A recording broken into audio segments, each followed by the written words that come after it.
आज वाढदिवस म्हणजे फुगे, केक आणि फोटो इतकाच उरलाय.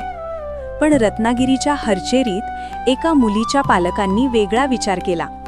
मुलीच्या वाढदिवसाच्या निमित्ताने गायींना अन्नदान केलं. त्या दिवशी गोमातेची ओवाळणी करण्यात आली आणि त्या निष्पाप बालिकेसाठी दीपाली प्रणीत यांनी गायींकडून आशीर्वाद मागितले. हे गोमाते, मीनाक्षी टोळकर ह्या मुलीसाठी म्हणून तिच्या आईबाबांनी आपल्याला सगळ्यांना खाद्यदान केलेले आहे.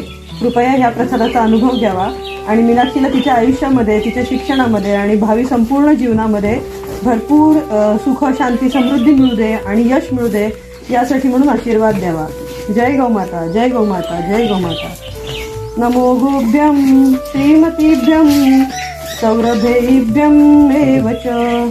नमो ब्रह्मसुताभ्यश्च पवित्राभ्यो नमो नमः.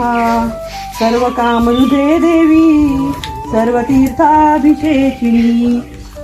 जिथे अन्न दिलं जातं तिथे संस्कार रुजतात. गोसेवा म्हणजे केवळ दान नाही, ती आपल्या परंपरेची, करुणेची आणि कृतज्ञतेची आठवण आहे. आज एक दिवस बदला, उद्या समाज बदलेल. सुरुवात करा तुमच्या घरातून. गोसेवेच्या या पवित्र उपक्रमात सहभागी व्हायचं असेल तर दीपाली प्रणीत यांच्याशी नक्की संपर्क साधा. तुमच्यासाठी आणि तुमच्या पाल्यासाठी गोमातेचा आशीर्वाद मिळवण्याची ही एक अनमोल संधी आहे.